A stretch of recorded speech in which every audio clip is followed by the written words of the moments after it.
After reviewing the top 2 credit cards from Hilton and American Express, I came to one conclusion. Marriott wins. But stick around, Hilton fanboys and fangirls.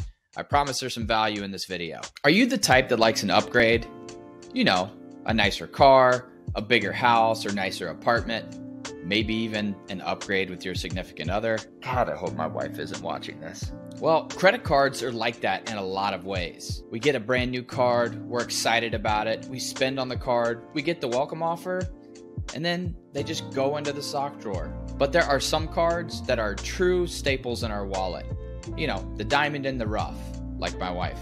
Loyalty programs can be similar in a lot of ways, especially now with the connectivity between loyalty programs and credit cards. I tried to do it. I tried to leave Marriott. I tried to explore better options, greener grass, but I just can't do it. I can't leave Marriott and these wonderful cards that all seem to start with the letter B. Or maybe I can. Maybe I can leave the letter B, but also stick with Marriott. I know I may come across as a little bit of a Hilton hater.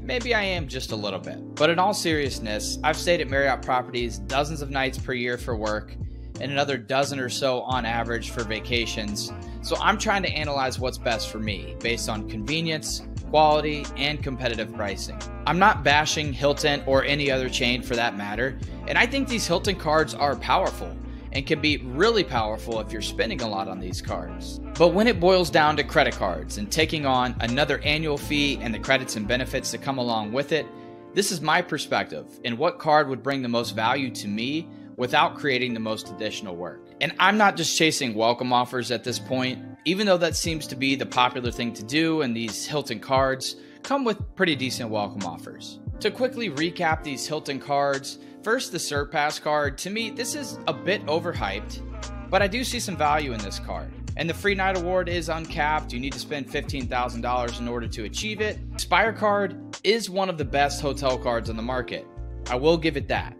It's more of a hybrid travel card than just about any other hotel card on the market. The airline credit, yes, you can use it in multiple ways and purchase gift cards. Same with the hotel credit that comes with this card. The free night award is top of the line, and the fact that it gives you a path towards additional free night awards through spending, to me this is a great perk on this card, and the diamond status. Marriott has more properties in more places. They have trendy properties, they have luxurious properties, they have your run-of-the-mill properties. They also have cards from multiple issuers, whereas Hilton, you're stuck with American Express, and Lord knows what's going to happen with those cards this year. You're probably wondering, why are you even changing your Marriott card, and what is this video all about? Well, I've been stuck with the same card for a number of years, and I do love this card. It's simple, it has a low annual fee, and most of these Marriott cards, if you really dig into it, they earn relatively similar.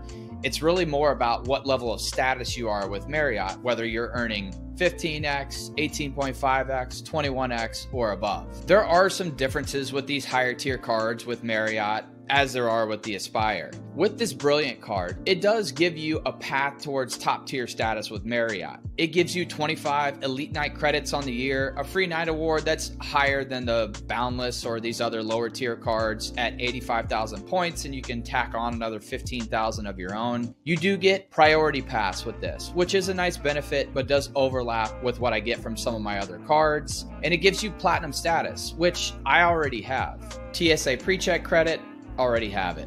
$100 Marriott Bonvoy property credit, there could be some value there. And then there's the monthly dining credit. The wonderful American Express monthly credits that make us use this card every single month if we want to get any value out of it. There is some value in this $25 dining credit, but couple this with the American Express Gold, the American Express Platinum, My City American Airlines Executive Card, all of which have monthly credits. This would just get lost in the shuffle or become more work than I'm willing to put in, which is another reason that I gave up on the Hilton cards. And I think a major reason that a lot of people are fed up with American Express right now. So a $650 annual fee, only a 95,000 point welcome offer, an 85K free night award, and a $300 dining statement credit. Is that enough value for you? Okay, let's get into some positive thoughts and a card that I've been really excited to talk about for some time. So without further ado, you heard it here first. the Ritz-Carlton Card from Marriott. This card is once again gaining in popularity for a few major reasons.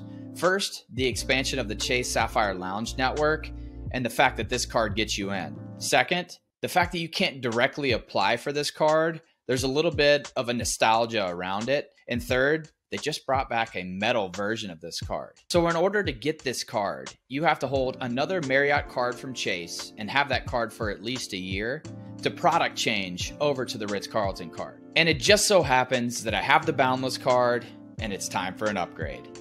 Do me a solid, hang out until the end of this video where I prove that there are still good redemptions to be had with Marriott.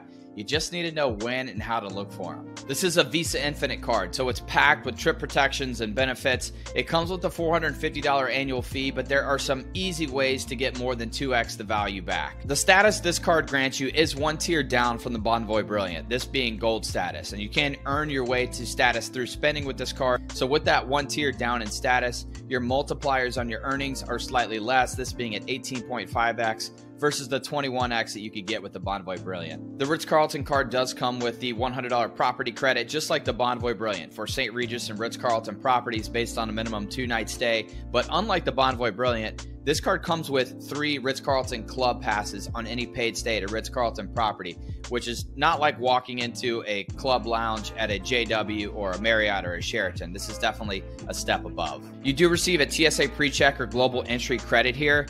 And the thing I like about the travel credit, which is $300 annually with this card, is it's more diverse in the way that you could use it. So you could use it for seat upgrades or check bag fees, and there are data points that show that you could even use this credit to purchase flights. Use your personality, call in, speak to one of the Chase individuals directly, and get that flight covered. And unlike the Bonvoy Brilliant and the Hilton Aspire card, where you're held to specific months or quarters that you have to use the credits, in case you could spend right on the nose of $300 and receive this credit. And unlike the American Express Platinum, where you have to name a specific airline to receive the credit for the travel reimbursement, here you could use multiple airlines throughout the year. Now to my favorite part about this card, airport lounge access. Yes, I know this is a hotel specific card, but it comes with Priority Pass Select with restaurants, which very few cards today still have this access, meaning at 25 specific airports, 37 total restaurants, and I'll show that list on the screen here. You can fly solo and get a $28 credit at these restaurants, or take a +1 and get another $28, so $56 total in credit at those restaurants to spend however you want. And you get access to the Chase Sapphire lounges, and maybe I put more value on this than I should, but I'm really looking forward to visiting these lounges, and I have a few connections coming up where I'll have enough time to spend in these lounges at Boston and JFK. So I'll definitely share my thoughts on those lounges. And you can get one free entry with cards like the American Express Platinum or the Capital One Venture X or Bonvoy Brilliant, but I'll be visiting multiple times, so I'll get more value out of this. So now just to summarize these two cards, honestly, I could see where somebody would take one or the other just based on your lifestyle, your spending habits, if you get more value out of the dining credit, or if you're looking for more of a universal travel credit. You need to look for overlap based on your current setup. Are there things that would have little to no value to you where someone like me may place more value on that? And also the earning at Marriott properties, to me, I don't even look at that 18.5x for the Ritz card, since I'm platinum status and I get 21x regardless of which card I'm using here. And also that status that the Bonvoy Brilliant would grant me is irrelevant to me since I already have that status. So these are all things you need to factor in when you're selecting one of these cards if this is something you're considering. So let me know your thoughts. Am I making a good choice here with selecting one of these two Marriott cards? And check out this quick redemption clip on how I'm going to put these points to good use. Enjoy. Marriott has some truly amazing properties all over the world. I've been fortunate enough to stay at quite a few of them, including a W hotel on the southern coast of Portugal last summer. I did a redemption video on that. You can certainly check that out after this video. The property that I have my eye on is the W London.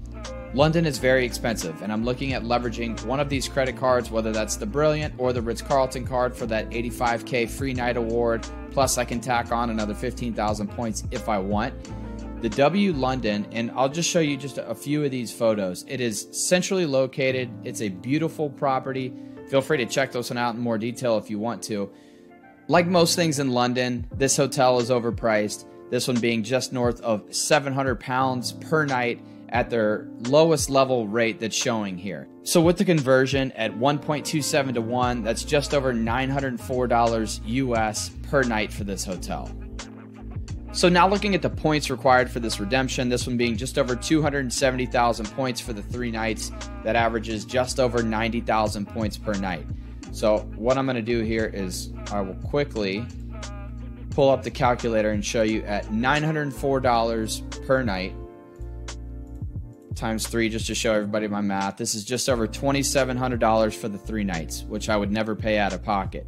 Now, if we were to look at this in terms of the redemption at 272,000 points, then times that by 100, we're looking at just under 1 cent per point on the redemption, which is fabulous, or wonderful as this room rate applies, for any Marriott property. So I know this isn't revolutionary, but I challenge somebody to find as good or a better redemption with Marriott. And yes, these higher end properties tend to have better rates in terms of the redemption. And I could have stayed a few more nights at this property, stay 4 nights, get the 5th night free, would have brought the total down to about 72,000 points per night. But I got places to be and kids to get back to. This is all a business decision with these cards. Which card makes the most sense for us, the credits and the benefits that we could take advantage of. My advice, regardless of where you're going or what you're doing, try to create incredible memories that are once in a lifetime experiences.